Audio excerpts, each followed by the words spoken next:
가족 중에는 자신의 인생에 대해 늘 불평하고 문제를 일으키는 사람이 한 명쯤 있습니다. 우리는 그들이 행복해지기를 바라는 마음에 위로하고 도와주려고 노력하지만 그 사람은 우리를 더 힘들게 하죠. 책 내 문제가 아닌데 내가 죽겠습니다는 가족 생각만 하면 숨이 막히고 꼼짝 못할 정도로 괴로워하는 이들을 위한 생존 심리학을 담은 책입니다. 좀처럼 헤어질 수도 떠날 수도 없는 그들, 사랑하지 않는 건 아니지만 그보다는 큰 부담으로 다가오는 가족이 있다면 마땅히 해결책을 찾아야만 합니다. 그들의 끝이 없는 요구에 너무 지치고 힘들어 거리를 두거나 모른 척 지내려 하면 매정하다, 배은망덕하다, 모든 게 너 때문이다 등 비난을 퍼붓기도 합니다. 이 지긋지긋한 불행의 구렁텅이에서 어떻게 하면 벗어날 수 있는 걸까요? 오늘은 가족이 나를 힘들게 하는 3가지 경우와 수법을 소개하고 이에 대한 구체적 해결 방안을 같이 알아보겠습니다. 1. 부모가 나를 힘들게 할 때 20세인 은영씨는 이렇게 말합니다. 엄마가 절 놓아주지 않아요. 제 인생을 살아보려 할 때마다 엄마는 심하게 우울해하고 절망하며 저를 압박해요. 심지어 내가 죽으면 다 너 때문이야 라고 말하기도 해요. 결국 죄책감과 함께 엄마를 책임져야 한다는 생각에 사로잡혀버려요. 은영씨는 남자친구를 사귈 수도 없었고 사생활을 가질 수 없었습니다. 엄마는 딸을 자신의 소유물처럼 대했고 모든 것을 통제하려 했습니다. 딸의 방을 엿보거나 휴대폰 메시지를 몰래 훔쳐보기도 했습니다. 25세인 희준씨는 별것 아닌 일에도 늘 화를 내는 아빠 밑에서 자랐습니다. 아빠는 툭하면 소리 지르고 혼내기 일쑤였죠. 희준씨는 유년기와 청소년기 내내 불안정한 아빠를 보살펴야 한다는 처참한 마음을 안고 살았습니다. 성인이 되어서도 물론 상황은 나아지지 않았습니다. 이런 의존적 괴롭힘에는 네가 나를 온전히 책임져야 해 라는 자식의 부모화와 모든 권리는 내게 있고 넌 의무만 다하면 돼 나는 충성심을 강요하는 부모의 행동이 자리하고 있습니다. 자식과 부모의 세계 사이에 분명한 선을 긋지 않고 자녀를 구속한다면 부모가 자식을 괴롭히는 상황이 벌어질 위험이 있습니다. 2. 형제 자매가 날 힘들게 할 때 34세 수혁씨는 형 재혁씨만 생각하면 머리가 아픕니다. 학교를 중퇴한 형은 직장도 몇 달 이상 다닌 적이 없고 인간관계도 유지하지 못합니다. 연락을 전혀 받지 않다가 뜬금없이 전화를 걸어 긴급히 도와달라는 형 때문에 수업을 받다가 가족 모임 중에 회사 업무 중에 뛰쳐나가야 했던 적이 여러 번입니다. 달려오지 않으면 자살하겠다고 한 적도 있을 정도입니다. 39세 정현씨는 오빠의 극심한 언어폭력과 협박에 시달리고 있습니다. 30대 이후 은둔형 외톨이로 살아온 정재씨는 여동생이 자기 말대로 따르지 않으면 비아냥대다가 심지어 죽여버리겠다고 협박해 정현씨는 공황발작까지 겪었습니다. 형제나 자매가 의존하는 관계 구도는 대개의 경우 어린 시절부터 설정되어 이처럼 큰 파국을 겪고도 벗어나기 쉽지 않습니다. 3. 배우자 또는 연인이 나를 힘들게 할 때 부부나 연인 사이에서 정서적 의존이 심한 배우자는 시간이 흐르면서 자신이 맡은 책임을 하나 둘 포기하고 흔히들 하는 말처럼 또 한 명의 아이가 되고 맙니다. 만약 여러분이 도움을 주는 처지라면 늘 뒤치다꺼리를 해야 하는 종노릇의 삶에서 벗어나고픈 욕망과 그런 삶에 지쳐있음에도 상대방을 쉽게 떨쳐낼 수 없는 애틋한 정사이를 오가며 지내게 될 것입니다.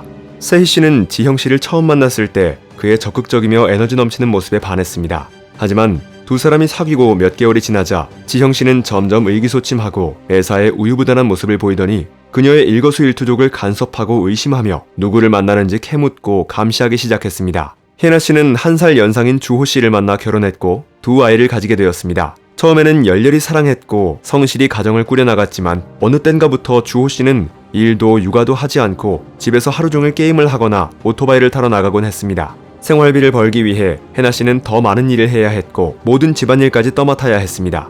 책 내 문제가 아닌데 내가 죽겠습니다는 의존적 사람이 가족을 괴롭히는 수법으로 대략 3가지를 얘기하고 있습니다. 괴롭히는 수법 1. 병적으로 거짓말하기.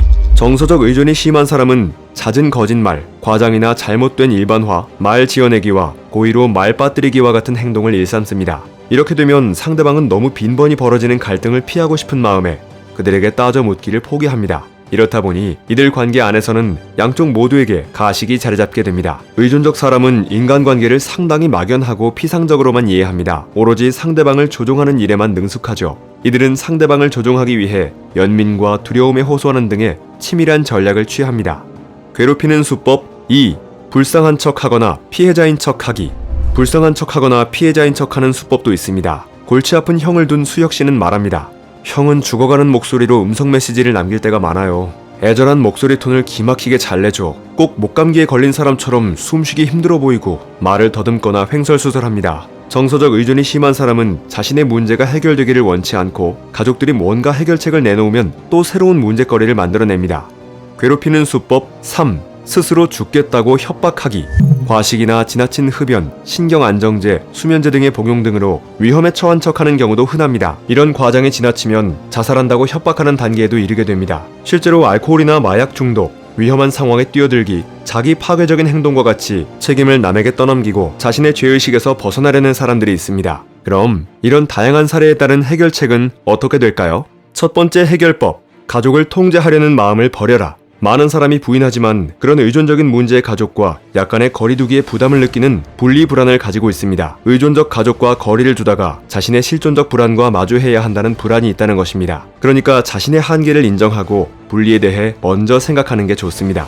상대방을 대신해 행동하면서 일어날 수 있는 불의의 사건들과 맞설 수 없고 도와주고 싶은 사람을 대신해 줄 수 없으며 상대방을 대신해 살아갈 수 없다는 것을 인정해야 합니다. 자신이 신경 써야 할 진짜 문제는 의존적 가족이 자립할 수 있도록 도와주며 애쓰는 것이 아닙니다. 먼저 자신부터 자립하는 것이 필요합니다. 의존적 사람에게 자기가 없으면 안 된다는 생각을 버려야 합니다. 그들은 우리가 없어도 됩니다.